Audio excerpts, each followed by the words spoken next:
people you're just supposed to cross their path, just for like that little encouragement. Because, you know, I was just so blessed to have, you know, a few good people here and there that, you know, came through my life and they helped lift me to that next place.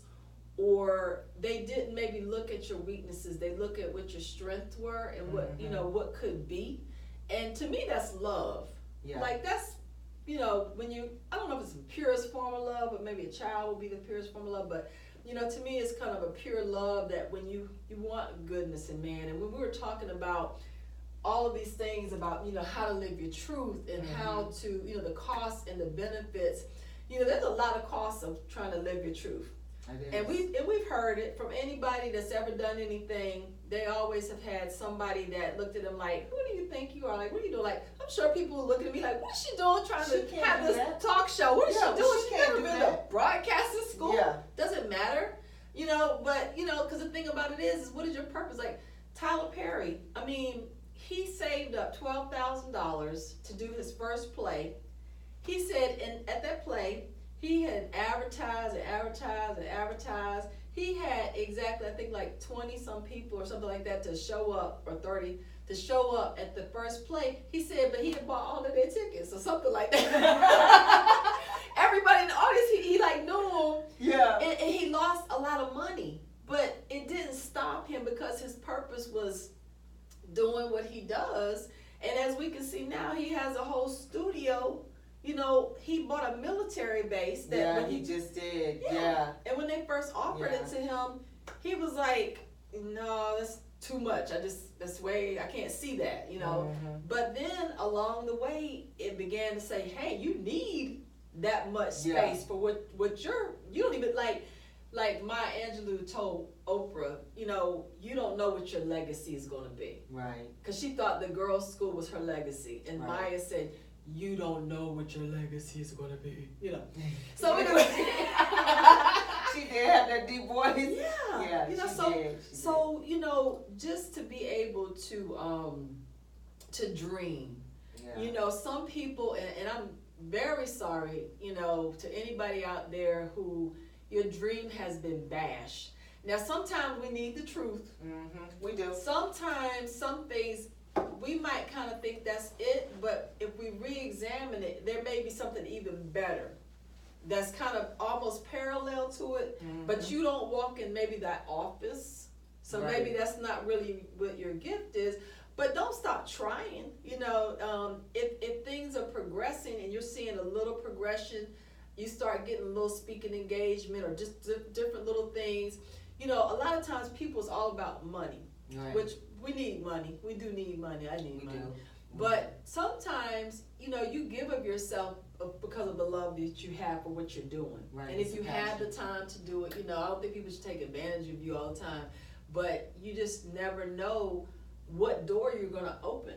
So, you know, people can look at you, they can laugh at you, they can ridicule you, they can talk about you. And you know what? Child, they're wasting a whole lot of energy. Yeah. So it's better for you to just keep on doing, you know, what you're doing and keep writing out your plan. You know, it says write the vision, you know, write the vision so they can run. You know, and I think it says so much in that one little scripture because it says write the vision that they may run. We write the vision. You write the vision. But when you have a deep love about what your purpose is, it's not always just so I can run. Right. It's because it's other people coming that's going to be running with you, beside you, in front of you, behind you. Because it takes a village for us to even live now. Yeah, it does. Know? So that you know, that really that love that you have for it. Yeah. I definitely, you know, I was listening to you and you know, just make sure that that's, when you writing that dream down, that, you know, if you can't sing, then don't dream of singing. Yeah. If you know, certain things, even with my kids, when they were, you know, I had to see what they were good at because, you know, one of my sons loved to play basketball. Just loved to get out there. He couldn't make the shot. He couldn't. Right. But he loved basketball. Yeah. You know, and so, you know, I had to be honest with him. I said, listen, you are, you're great at football, but basketball is just for fun. Right. So how did he respond to that? How did he do? How did he do with it? Well, how'd you land that plane? Well, I kind of, I just kind of eased it in there because, you got to pay for that stuff until they get to a certain age. Now, I didn't mind him playing. I mean, it was what it was. And he might have become a coach. He might become a coach or something. Yeah, and he did the sport of basketball. But, some things that we try to do is not always our forte. Yeah. And that's all I'm saying. But he did. I mean, he he came to grips with it. Told me, he said, you right. But he was he was not a jealous kid. So if somebody else was doing really well, he would always, tell him, that was a good job, things like that. So he wasn't jealous or anything like that. But he did, and he knew which sport he was better at, and where he really felt more comfortable. Okay. Too. Because once you're doing something that you're passionate about, it can take on a life of its own. Yes. And so for me, it's taken me a while to get to that place where I know beyond a shadow of a doubt what I'm here to do and what I need to do. And so I've written down, and over the years my dreams have changed, but honestly when I was younger I didn't have any dreams. And it wasn't a thing to where I had people that had been to college or people that were entrepreneurs. Everybody in my family worked for a company, but they worked. So I got my work ethic. Everybody worked and they worked hard. But I didn't come from that. So it's been more of the uphill battle for me. I've been to college and I didn't really enjoy it. But I didn't know that I could have went across the country to college. I didn't know that I could have gotten a scholarship if I would have had my grades right and I would have did all the right things. So, that's the good thing now. Would you have been like the first graduate from your family? They have been to college, as far as I know. I mean, cousin-wise, I've got some cousins that have graduated from college, of course. They were older than you? Yes. Okay. Yes. Okay. But as far as just in the immediate family, I don't think they've been to college, but I don't think they graduated. Okay. And so, and like I said, with entrepreneurship, they worked for companies. So I just, it was there was, and then when you living with your grandparents, you're coming from, that's a generation to almost 2 generations back. So the way they operate wasn't the way the operation was going on when I was coming up. Okay. So you got 2 different mindsets here, and you're in one era, and still living in that era, but the era has changed. and don't we know it? Yeah. Oh my goodness! Yeah. And the last 10 years really has been like it used to be the information highway, and now we're living in what? What is this called? Like, what is this now? This is just the highway. I mean, and I'm talking 40 going north. And let me tell you, what they say. That's a little saying. You said something so powerful the other day. I mean, this was a nugget. I had been watching this a book review. Chris Hedges, I think, The Fall of the American Empire, and it was so powerful because it sounded like it was just talking about everything that was wrong with America, and I was like, oh my gosh, it sounds like doomsday. Like, is there a future? Like, does this matter? Should we even be doing anything but just like praying or something, But it was eye-opening, and it seemed very negative, but it was very true, a lot of it. And then he has traveled and went around the United States to see these places that have been basically sacrificed. This one place, Camden, New Jersey. I know about Camden. Yeah, and they say basically Camden, New Jersey was like a sacrifice area because of all the chemicals in the water, and everything is in like a blighted area. The jobs are gone, the jobs are overseas, and basically it's kind of like, it's like no hope. I mean, there's no food, food desert, of course. The more I listened to it, I was very intrigued. I didn't like hearing all of these things because it was so much to try to bear, to think about, well, what in the world do we do? I mean, is this, what's going to happen And to this is America? America. So, then I started comparing it with my mental muscle memory. Yeah. From back in, I think, junior high school, when we studied Fahrenheit 451. And, all about, the burning of the books. Right. And things. A house would never burn, but they were burning books because they were illegal. Right. And talking about the mechanical dog, and all those things were futuristic, and now we're seeing the mechanical dogs for real, like, some of those iBot programs and stuff like that. Yeah, they do. And comparing what he was talking about then, listening to what Chris Hedges was talking about, I'm like, wow, this sounds like really futuristic, But, and I started really I internalized a lot, a lot of things like that get concerned. But, Tonya said something. We were talking, and she said, because I was like, the young people, like, what are they going to do? And she said, tell them what you said. You remember exactly what you said? I do. I remember what I said. Words. I told you, I said, the kids that are being born into these last few generations and going forward are going to be equipped to live in these times. Yeah, you said they were built for this. They were built for it. And I mean, I was like, boom! Like, when she said that, I felt like, whew, I can, like, breathe.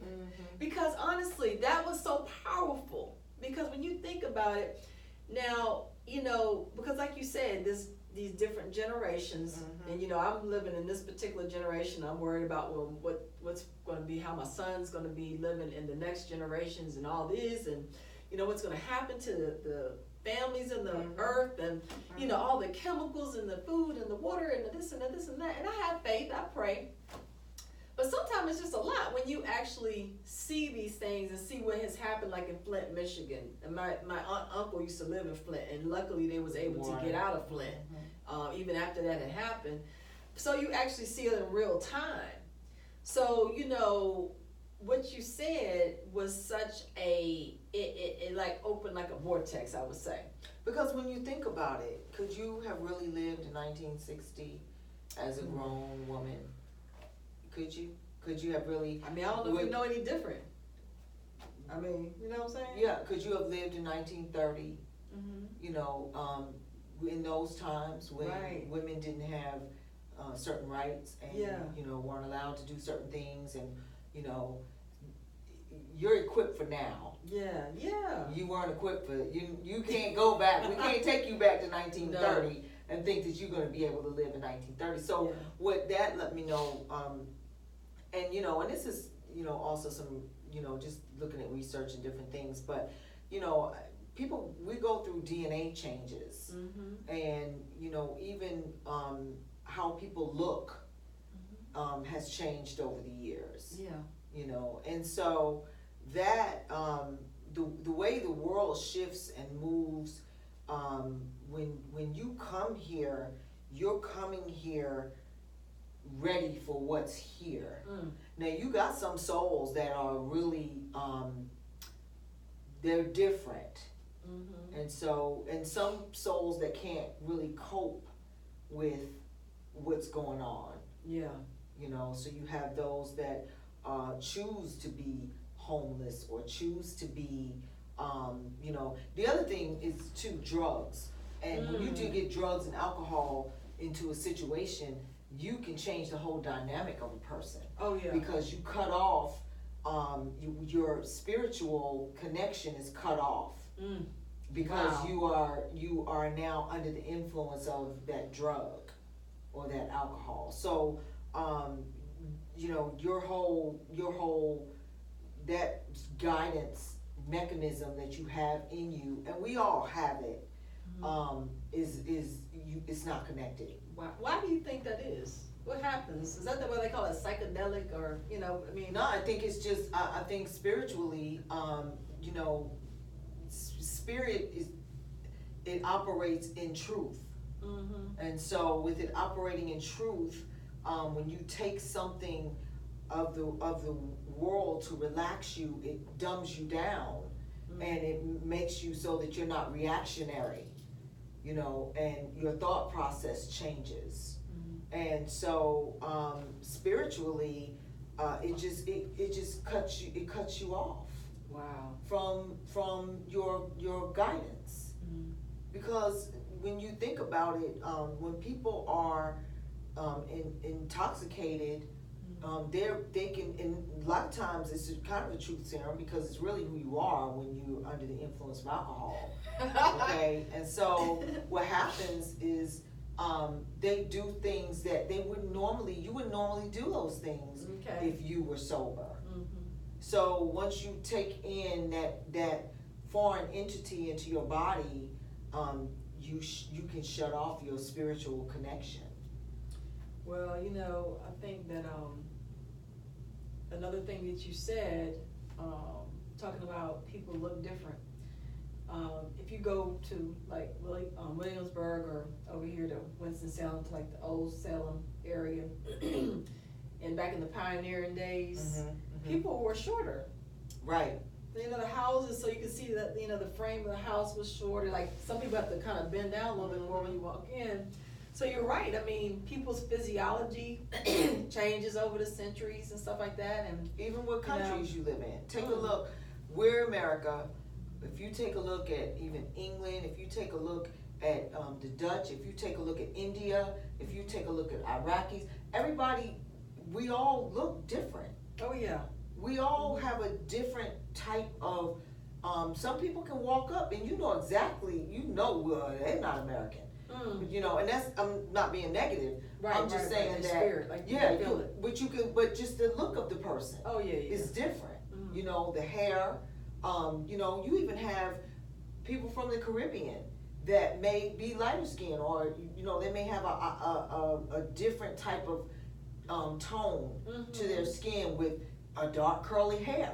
Yeah. Something you're like, man, you know, here in America, I haven't seen anybody that look like that. So I'm just saying, like, even in different countries, you know, we look different, you know, and we are continuously evolving. Right. You know. A lot of people don't turn into no alien. You know, you always see that thing. You got the big head, the big eyes, because they said we're not going to need all this body, because it's just going to be about your brain. But I mean, the body it's just a covering. Yeah. Your spirit is in there, and when that spirit leaves the body, that body is automatic. I mean, it almost really, you know, a body starts, you know, it develops, and then it gets to the point where it starts to decline.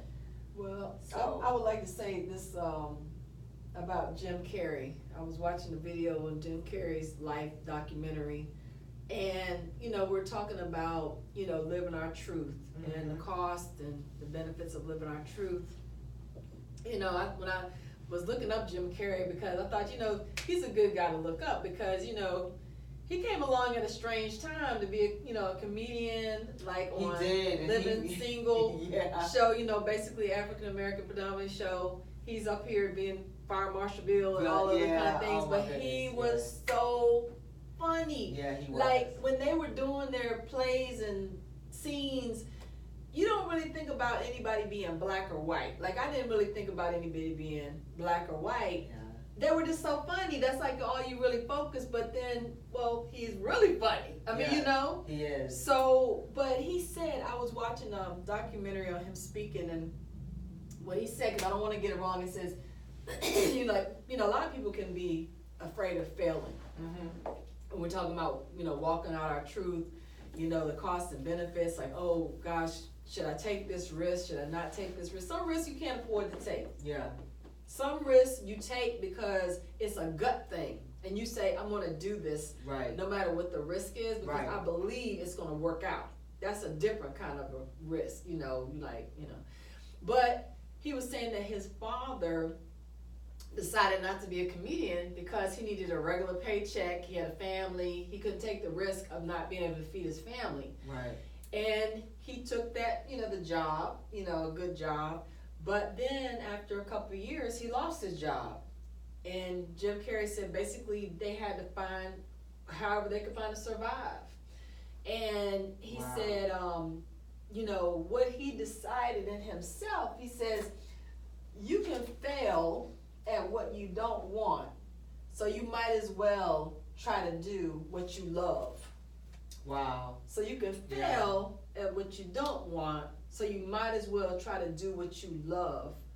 So he had the opportunity to do that, and his father supported him.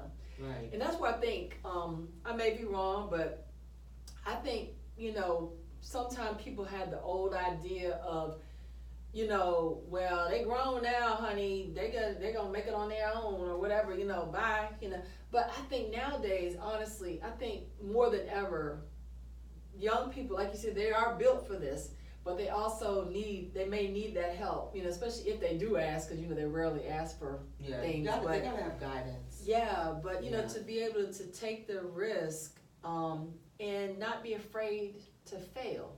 I remember calling my sister all the time years ago, scared I was going to fail, doing something wrong, making the wrong choices and stuff like that. And she's like, it's going to happen. Like, you might as well get ready. Yeah. Because those things happen. And, so sometimes I've seen like maybe personal failures I've had. I tried my best to, put all my ducks in a row and make sure everything was going to be not perfect, but, I was putting my insurance policy in on this situation, so that, nothing was going to happen to that. Yeah. But, it did, something happened. I got divorced. You know what I'm saying? I got divorced, and I thought that I had done everything possible to not have to go down that road. I mean, my parents didn't get a divorce. They was married for over 60-some years. My parents, my dad was, when he died, he was still married, Yeah. So, and my mother really supported him being an entrepreneur. I mean, she was a homemaker, basically, but she took care of stuff. She didn't just abuse the money he was giving her or stuff like that. Right. So, I thought I had, dotted all the I's. I wasn't perfect, but dotted all the I's and crossed the T's and everything like that. But what I learned in that was that you have got to trust that even if you fail, if you're still alive, you have another day coming. Mm-hmm. And you've got to believe that, like, with all your might. Right. You've got to believe with all your might. And then hopefully if you have people that are supportive of your life, in whatever the way that is, then that's going to, add to it. And then, you just have to start believing in you. You just believe in yourself. Of course I believe in God, but you believe in the things that you said you should have done 20-some years ago when you were afraid to do it back then, so then you end up in a situation. Right, that's right. And if I had went and did what I believed, like, for example, believe it or not, we believe it. I went from rapper to evangelist. I wanted to be a rapper, and I wanted to be an evangelist. And I don't, laugh at it completely, but honestly, I think if I had went ahead, because I, in my mind, I said, well, I've got to get married, because I can't just be single and having, sex or something and trying to be an evangelist. I mean, just being transparent. I mean, because, I had... Go ahead and speak it, because people that need to hear this. I mean, I had put myself on pause, on reserve, because I had a boyfriend and, been through these different things and stuff like that. Right. And then I came to a point where I was tired of hurt, pain. Not that they was always hurting me, but when you're, like if you're, having relationships and maybe it's not your season, or, as far as the word goes, you're not supposed to be doing that. But anyway, right. You know, if you're going through like a struggle with yourself, you know, that battle with yourself, it's not always like the other person. Right. It's the battle that you have about your truth. Mm-hmm. So for their truth, they might not battle with sex. They might think sex is okay. I'm not, hey, that's person, look at that person over there, what they're doing. Mm-hmm. They're doing this, they're doing this, they're doing that. You know, me doing, hey, I'm a man or whatever, I'm supposed to do this, I'm a man. Right. Or hey, this, you know, females are like that, you know, now. So, you know what I'm saying? So, yeah. You know, it's a battle within yourself. So it's not always saying, I'm so right, I'm so righteous, you know, you're so wrong, you're so this and that. Sometimes it's a battle about who you're going to be. And maybe at that time, beyond the Bible, beyond this, that, and the other, it's all about where you're going. Mm-hmm. And if you maybe enter into a situation, relationship, or whatever with somebody that maybe God, you know, knows that that's really not their soulmate. That's not where they're going to end up. You know, not that you can go through life and always, boom, find your soulmate, because some people are very fortunate that they do, but a lot of us don't. Right. So, you know, if you're struggling, you know, within yourself, and you know that, you know, hey, this is really bothering me, or I'm convicted, but sometimes it's beyond conviction. It's like it's a knowing. Mm-hmm. There's somewhere that you have to go that maybe nobody else sees that for you. But it's your responsibility to take yourself to that place. And a lot of times that means you're going to walk by yourself in certain arenas. Yeah. Now, I don't get down with trying to help myself out. I'm just letting y'all know. I don't get down. I mean, if that's what you do, that's your business. I don't get down like that because, you know, really, I'm good. You know what I'm saying? I'm good. It's like, I'm okay. But that's me. Because, you know, they had units or whatever.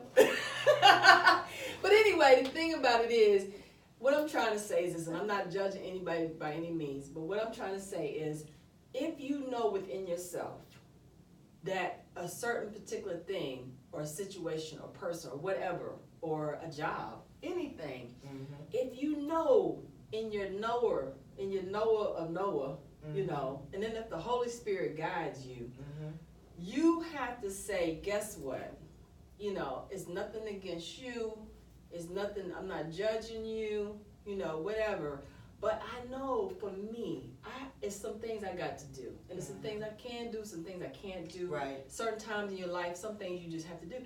Now, if you plow through it, then you're going to get to on the path that you're supposed to be. And I think people respect you. Now, you might lose people, you know what I'm saying? They might not hang around because you got, you know, you're on your journey. You got this journey. Right. And this journey is like, you know, like your, you know, it's your car or it's your, you know, your pet, whatever you want to call it. It's something that only you can do. And I think that's what a lot of people are afraid of.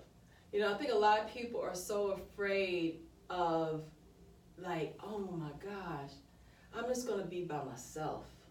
But you know what? When I went through my divorce, I had to get to the point in my mind, in my spirit, to say, you know what?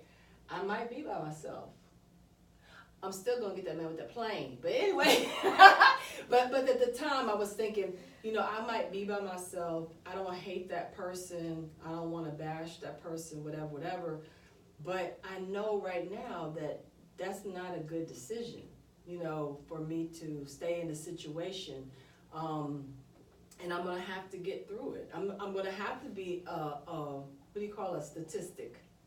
I didn't want to be a statistic. I mean, I had been through college. I had been through a couple of, you know, beauty schools. I'd done all that stuff. You know, I had all this, you know, things going on. I had my own business. I had 8 people working for me. It sounds like you tried to stick to traditionally what you were taught. Yeah. And, you know, when you're talking about whether it be sex, whether it be relationships, you know, being that,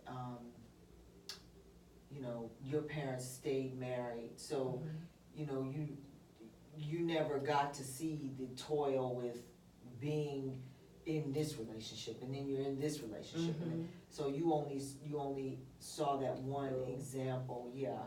And then too,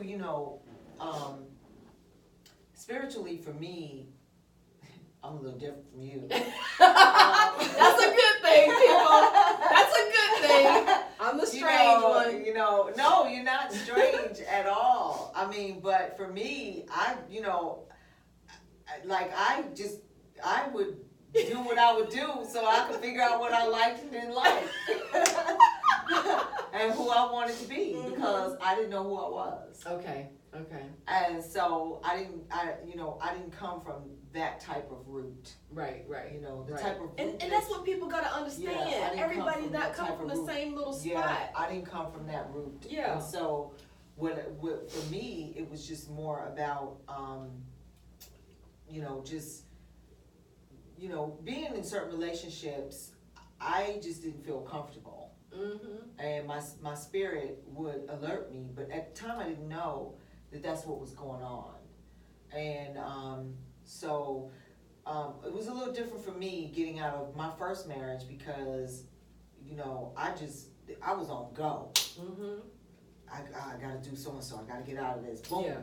And so I didn't think about being alone. Everybody, a lot of women talk about, they don't want to be alone and these things. And for me, I was alone as a kid. So being alone was no big deal for me. Actually, sometimes I like being alone, because being by myself, I wasn't ridiculed. I wasn't, you weren't talking down to me. I didn't have to deal with, any anger. I didn't arguing, no conflicts, nothing like that, because I'm by myself.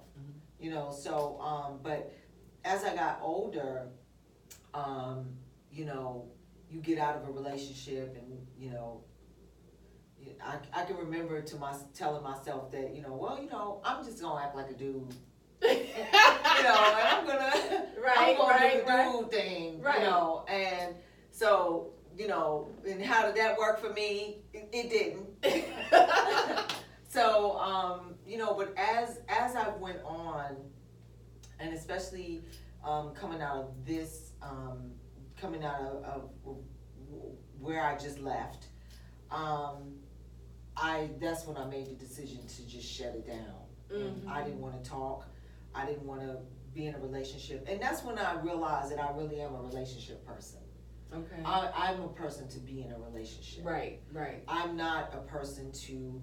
I know women that date, and listen, I respect it when you feel free and you just be you. Right. I can respect it. I don't care.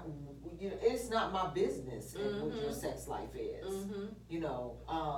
But I respect it. You walk with your confidence.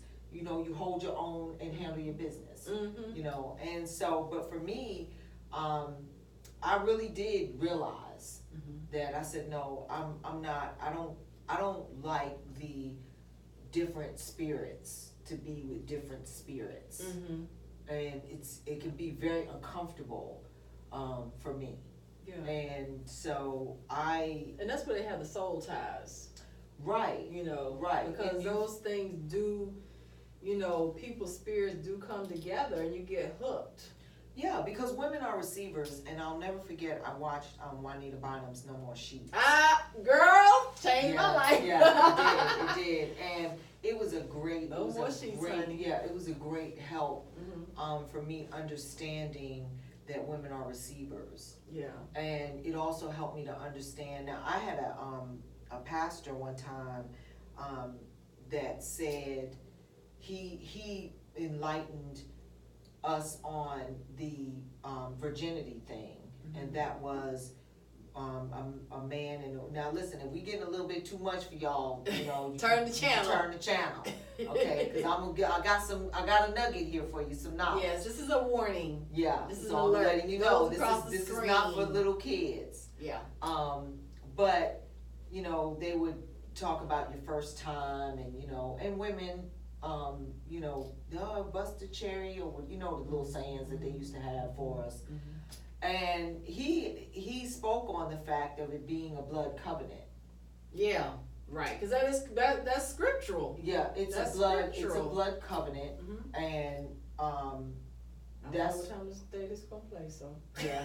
Yeah. I mean, But it is. But I mean, regardless, I Yeah. mean, even I DM us on that one. yeah, I mean, but I'm just saying, like, Yeah. even as teenagers, like, they need to understand Mhm. that you're giving yourself to someone, Yeah. and what this really means. I think Mhm. that everybody's just so gung ho about, being free with who they're with, and they don't understand. There's a lot of twerking going Yeah, on. yeah, but they don't have an understanding of how they're tying themselves up. Mhm. And a lot of times, you don't really get it until you're older, Yeah. and you're bogged down with all these emotions and things, and and then you start to realize that when you look back at your past, a lot of that stuff you dragging with you, because you put energy yes.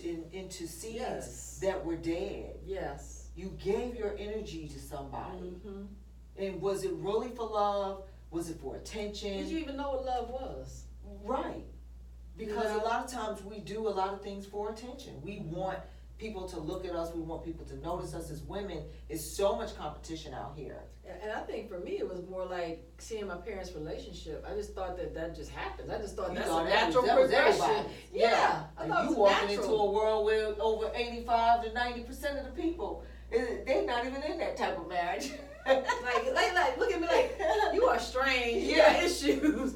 And that's true. I mean, I had to be able to, supersede like what goes on. I actually, you know what? Now, 20 years ago, I told Sharon, our other hostess, Shay, you should have a talk show because, girl, you just got so much information and knowledge and, blah, blah, blah, blah. But, it didn't happen until 20-some years later, which is now, where we're here at now. Right. But when Atlanta Housewives first came on and I started watching it, I was like, wow. I mean, I was blown away because, I don't know, I guess I was so boring that most women didn't talk to me a lot. Even though I was around women all the time. Right. I had a nail salon. I had 400 customers. I was in makeup. I'm seeing women like all day long. Mm-hmm. But they're not having those conversations they're having with their other friends or girlfriends or whatever. Right. Because because I'm not saying anything because I'm not really aware. Well, they didn't know you either, so a lot of that stuff is just... some of them knew me for a long time. But like I said, it's like I didn't offer those type of conversations. I didn't even think about getting into conversation. But watching like the Atlanta Housewives, I was like, wow. I was like amazed. I was like, oh, is that what women talk about? They sit around and talk about these things like that? This is really amazing. I mean, so honestly, I didn't always want to see them fighting and stuff like that, but it was really an eye-opener to see how other people function. I mean, I can't judge people because of how they live or anything like that. But it was really interesting, and I enjoyed learning and seeing how other people function. Like, what is your truth? Mm-hmm. My little truth is not enough to fill Charlotte or Greensboro. We need everybody to make the world go round. So, we do. Me seeing that was so great to just see what goes on. And then, I like watching them go shopping. Oh, shit, I don't know too many women who don't. They I like to be the shopping themselves. And then look where Nene Leakes has went now. I mean, she's just went, global, and she has her boutiques, and she has a boutique, and that's what you're supposed to do. Yeah. You're supposed to and she's helped people. Yeah, you're supposed to take that platform and make it grow. Yeah. That's the purpose of having that platform. And the women grew. And the women, because a lot of people that don't watch those shows, and I don't have anything against it, and, you're not watching it or whatever. But honestly, a lot of women grew entrepreneurially, right, educationally, right, out of bad relationships, out of friendships that maybe were toxic. right. Women grew and men too, by watching some of these shows that some people think were maybe off the chain, Well, the other thing that goes on with that too is that even though some of that stuff when they say it's scripted. I'm not behind the scenes, so I don't know if it is scripted. But, you know, they had to put a lot of their self out on the table. Yes, and they hurt. You could tell when they were hurting. They had to really, like, own up, fess up, you know, to a lot of what was going on. I don't think it was easy to put infidelity on the table in front of millions of people and be judged for infidelity in your marriage. Yes. So that is one of the toughest avenues. Or watching two women fight. Yeah, and arguing. A doctor's wife that she's got this $1 billion looking house, Taj Mahal, and the other young lady that had a good job at the time, whatever, and they're literally, I mean, no, she didn't have a job. I think she was just a housewife. Not just a housewife, but she was a housewife. The other show, yeah. And they were about to fall into the pool, and I was like, no, don't fall in the pool. And then the mama came, and she started hitting them with the pocketbook.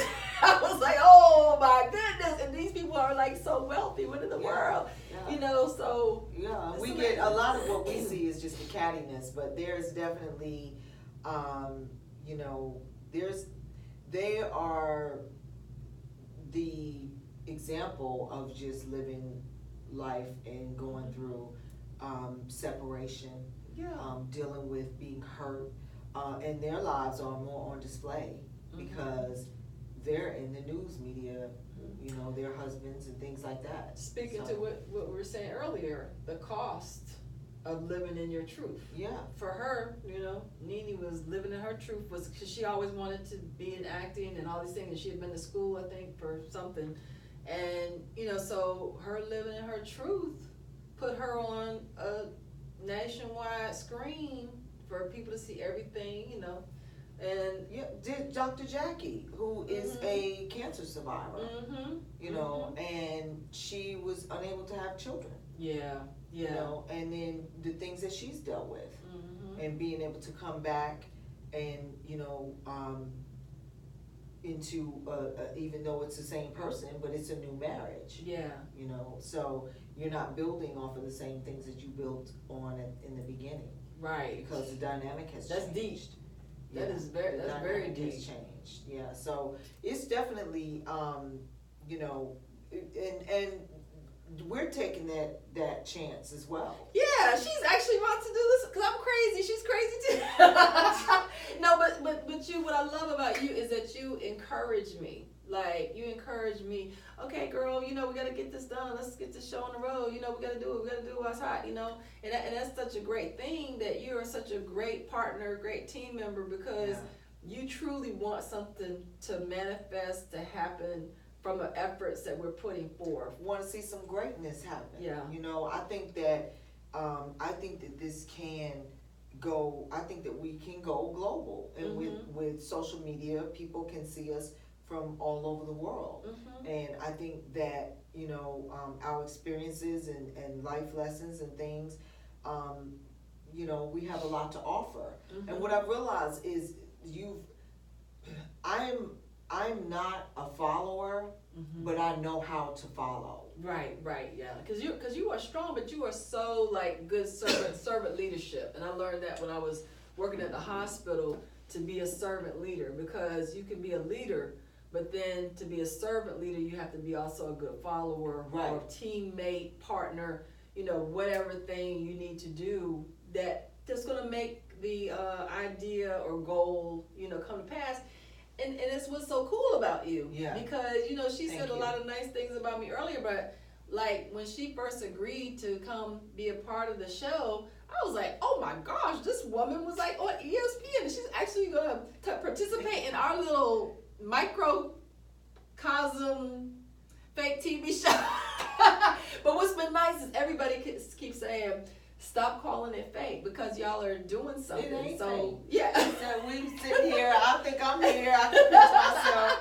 You know. So it's like a humility. Like you don't want to say something because you're like, well, I know what's gonna happen. I don't really care. Like I want it to be good, but you know, we're gonna speak it into existence. And I do think that it is something that is very helpful and honest and real and you know it speaks to the fabric of who we are. Yeah. You know, and you know, we just thank everyone for being a part of. And listen, know, and subscribe, and please yes, subscribe. Please click that little button down there at the bottom, and you know, honestly, just to let you guys know, you know, one of my, you know, concerns, goal, charity, that kind of thing, is to be able to help kids to make sure they get eyeglasses. You know, because I had an experience with my son that he was making great grades, but I did not know he could barely see. He was forcing himself to see. He was getting sick because he was trying to see, and he was getting sick, and I didn't know why he kept wanting to come home from school. I thought he was being bullied. So long story short, realized that he just couldn't see, but he was forcing himself to have good grades because his father was a teacher. And but then what happened, we got him help. You know, he had a 1.75 in one eye and a 4.0 in the other eye with one pair of glasses. Not even from a specialist, like from a regular eye doctor, because a children's eye specialist, you had to wait like 5 months to get to, because they only had two in the area of Virginia. From that one pair of glasses, in 3 months, his eyes were corrected, basically. Because when I took him to the specialist, she said, well, I see the prescription, but his eyes are, you know, great. You know, and I said, well, yeah, the glasses made a huge difference. But there were some children that were visiting in the neighborhood when I lived in Virginia. And we used to be the Kool-Aid house, you know, all the kids came there. And, you know, but I loved to, you know, cook and give cookies and food and stuff. And these little kids, you know, I was trying to give them something to do. Right. And so I said, let's read a book. Let's sit down and read a book. So I had the little boy to look at this book, and he could barely read the page. He could barely make out the words. His brother, which was older than him, a little older, he's lazy, he can't read, he just dumb, he don't want to read, he just lazy. He was just bashing him. Yeah. And I said, Chase, it just came, you know, something came and hit my spirit. I said, Chase, go get your glasses, even though you're supposed to have a different prescription. Right. I said, Chase, go get your glasses. I put those glasses on that little boy, and he read right down the page, like nothing. I said, how many kids are in prison? Yeah. How many kids are getting kicked out of school? Yeah. How many kids are suffering and they don't even know why? Because kids don't know they can't see. And they tell a parent, don't feel bad that you didn't know your child couldn't see, because the average school test, the test for the eyes at school, really doesn't reveal those things all the time. Right. So they said, don't feel guilty. You just sometimes don't know because the kid doesn't know they can't hardly see. So I was able to tell the child's grandmother, look, when he gets back, you know, home, make sure he has an eye test or goes to the specialist so he can get some glasses, because now he's reading. And I used to go to the jails and see all the people in jail, and I bet a lot of them just couldn't see. Yeah. So why aren't you gonna act up in class? Yeah. I'm gonna act up in class because I ain't got nothing to do. I can't read. It covers up your imperfection. So that's one of my charity concerns. What is a charity that you would want to do that you've ever thought about?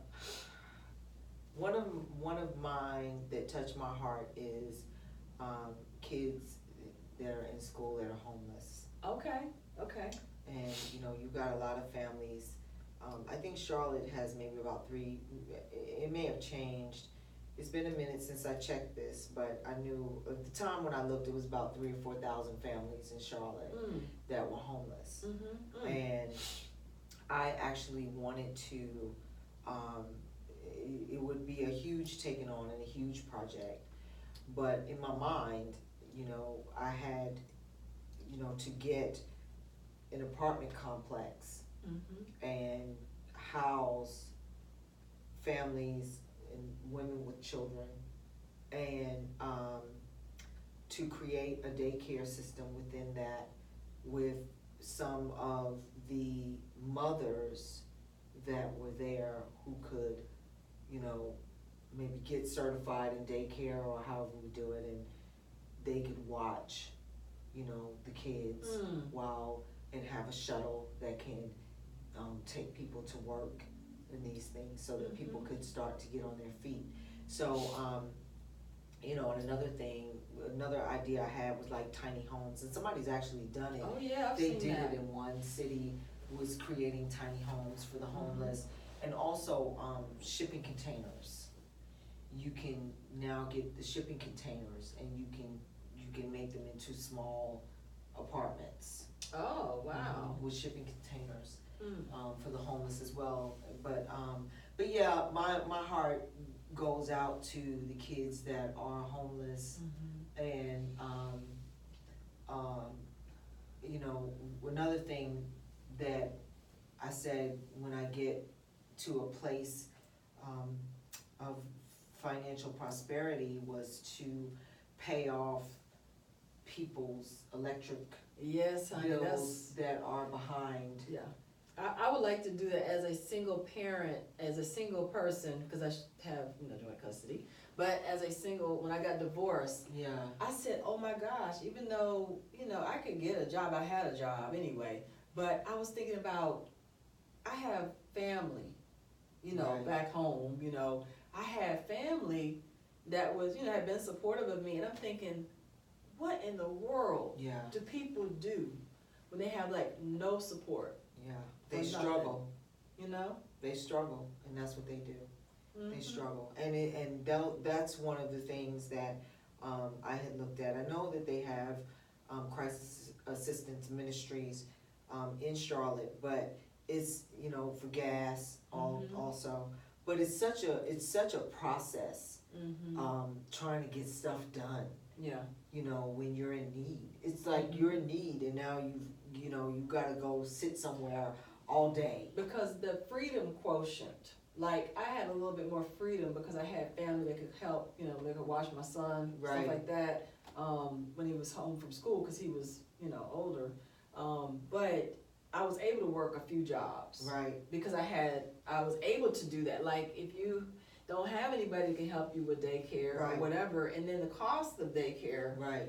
I mean, that's unfathomable. You can hardly even think of what do you do. Right. So what you're saying is awesome. Yeah, your electricity can get cut off at any time, your water can get cut off at any time, you live off the minimum, and you're struggling, and now you gotta go sit down at some facility, for 6 hours in order to try to get some help, and you don't even know if you have everything you need for them to even give it to you, or Right. they'll tell you, well, you have to come back, or, it's just, it's a lot that goes into being poor and broke.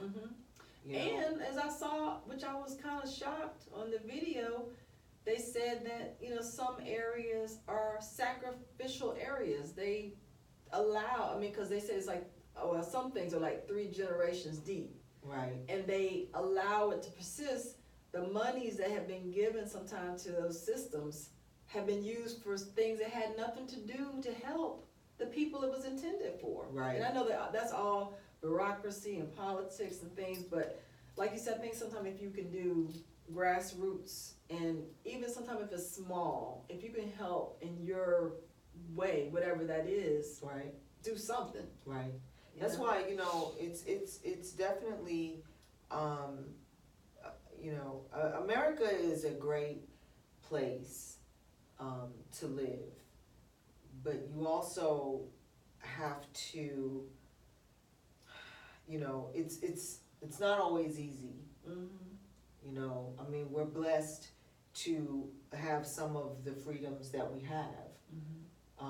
And some things have to be in place, they need to be in place, and some things don't.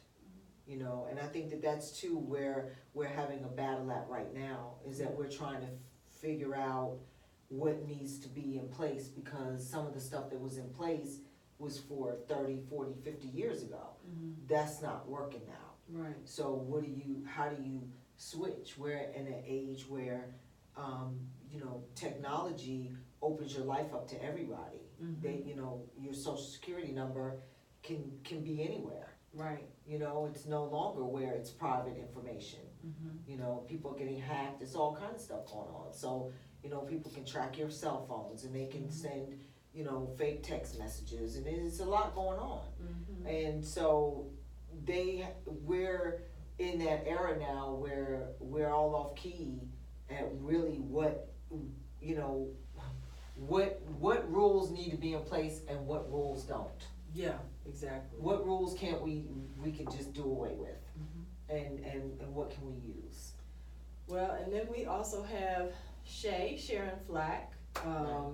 That's one of our hostess, and her charity nonprofit, I should say, is Mom Squared, that she's trying to get off the ground for mothers and sons. That's what she wants to focus on, and I look forward for her to do some videos with her son or something, so we can get the scoop on that too. But I'm not sure what some of the other ladies' goals about that type of thing, any type of philanthropy or anything like that is. But America, as you can see, we have so many things that we would like to do. Most of all, we want to come back as often as we can to see you on Ifelunow TV. Yes. We would love to have you partner with us, give to our Cash App or the GoFundMe page. You'll see what we put underneath our videos. If you want to support us, we would appreciate it, because buildings and things do cost money to make all these videos and rent and things like that we have to be responsible for. We're not going to be like church. We're not going to be like... No. So we have things we want to do, but it would help us a lot if you would like to see us continue to do these things. And it's fun. We actually enjoy it, but we do have a heart to be able to help pull other people up, do other things. And there's such a wealth of knowledge that we have. Of course, I know there's always people that have 30 more degrees and doctorates, and they're probably looking at us sometimes saying, what are these women talking about? They're not even psychologists, or they're not, counselors yet, or whatever. But you know what? We've been through life. Yeah. And if somebody can go from living in their car to having 4 shows on TV, and that then now you respect them because they're at that level, they were just like us. They were just like us. So there's no difference. It's about the heart. It's not about just what level you have obtained. That's right. And it really, some of the levels that Tonya has obtained, some of us have not been there, period. So, but she's humble in where she's been, but she'll talk to you about that too. So anyway, you ready to sign off? I'm ready, sister. It's been real. Yes. Thank you so much. I appreciate it. I appreciate you. Thank you all for the love. Thank you. We will see you next time. Peace.